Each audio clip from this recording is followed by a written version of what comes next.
Jonah Mercer looked up from the broken fence post in his hands, his hammer frozen midair.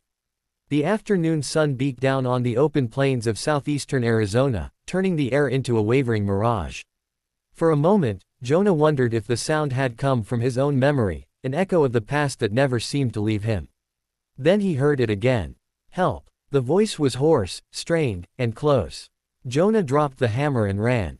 He had lived on this land for 20 years, long enough to recognize the difference between the cry of a coyote and the scream of a human in real trouble. This was the latter. He sprinted past the mesquite trees, dust kicking up behind his boots, until he saw her collapsed near the dry arroyo that separated his ranch from the neighboring Apache land. She was clutching her thigh, blood soaking through the fabric of her skirt. Her face, bronze from years under the sun, had gone pale.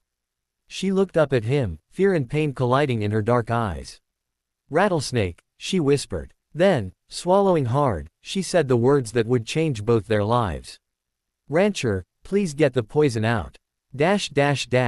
Jonah had been called many things in his life, stubborn, closed off, mean when pushed, but rancher always sounded the most foreign to him.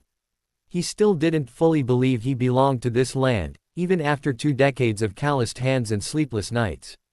Yet here he was, the nearest human help when death was ticking forward with every second. He knelt beside her without thinking. Her name was Ayanna. Jonah knew that much. Everyone did. She lived with her grandmother on the Apache land just beyond Jonah's fence line. They spoke rarely. Not out of hostility, but silence, an old, inherited silence shaped by history, loss, and unspoken resentment on both sides. Jonah had seen her in passing, riding horses bareback, gathering herbs at dawn, standing tall and unafraid in a world that had taught her people to be cautious. Now she was trembling. "It bit me when I reached under the rock," she said through clenched teeth. "I didn't see it. Please, I don't have time." Jonah swallowed. He knew snake bites. He'd lost a calf to one last summer. He'd been taught the old methods by his father, some of them outdated, some dangerous. Modern medicine said one thing. Survival in the desert often said another. "I'll get you to the truck," he said. "There's a hospital an hour out." She shook her head weakly.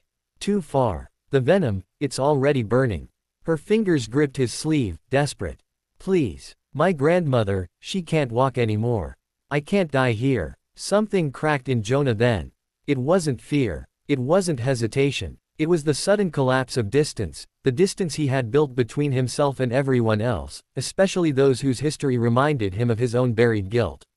He pulled his bandana from his pocket, tying it tightly above her wound to slow the spread. His heart pounded as he remembered what his father once told him after Jonah had been bitten by a copperhead at age 12. "Son," his father had said, knife steady in his hand, "sometimes you do what you must with what you have, and you pray after." Jonah took a breath. "This is going to hurt," he said softly. She nodded. "Just don't leave." The rattlesnake venom had already begun to swell her leg, the skin tight and angry. Jonah sterilized his knife as best he could, hands shaking despite all his effort to remain calm. He could feel the weight of history pressing down on him, how his family had taken land, built fences, and called it survival. How the Apache had been pushed back, renamed neighbors instead of owners.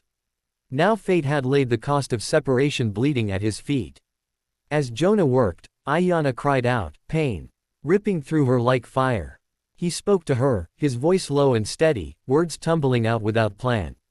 "Stay with me. Breathe. You're not alone." She stared at him, tears streaking down her temples. "Do you know," she said between gasps, "my grandmother used to say, the land remembers everything. Even when people try to forget." Jonah didn't answer. He couldn't. His throat felt tight with something heavier than fear.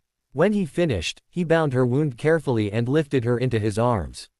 She was lighter than he expected, fragile in a way that contradicted her strength. He carried her to his truck and drove faster than he ever had, praying the entire way. The doctors said she was lucky. Very lucky. Another 30 minutes, they told Jonah, and the venom could have shut her organs down. The old methods he used, combined with getting her to medical care quickly, had saved her life. Jonah sat in the waiting room long after they took her away, his hat clenched in his hands. For the first time in years, he felt the full weight of something he'd avoided, Responsibility not just for himself but for those around him. When Ayanna finally woke, she asked for him. "Why did you help me?" she asked quietly, eyes searching his. Jonah hesitated. "Because someone screamed," he said. "And I was close enough to hear it." She studied him, then smiled faintly. "Maybe the land remembers kindness too." In the weeks that followed, Jonah found himself crossing the fence line more often.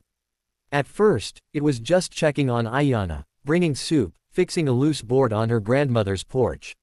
Then it became conversations, about history, about loss, about the quiet ways pain is passed down through generations. Ayanna told him stories of her people, of survival not through force but through connection. Jonah listened, really listened, for the first time in his life. One evening, as the sun dipped low and painted the desert gold, her grandmother reached for Jonah's hand. "You pulled the poison from more than her leg," the old woman said. "You pulled it from the space between us." Jonah felt tears sting his eyes. He had come to the desert running from his past, but it was here, among rattlesnakes, scorching heat, and unexpected mercy, that he finally learned how to face it. Months later, Jonah took down part of the fence. Not all of it, just enough to leave a wide opening between the ranch and the Apache land. When neighbors asked why, he said simply, "Because some lines don't save lives. They just separate them." Ayanna returned to riding, stronger than before. Jonah returned to his work, but his days felt lighter, his nights less lonely. Sometimes, when the wind moved through the desert just right, Jonah swore he could hear the land breathing, steady, forgiving, alive. And in that vast, unforgiving place, two neighbors learned a truth as old as time itself.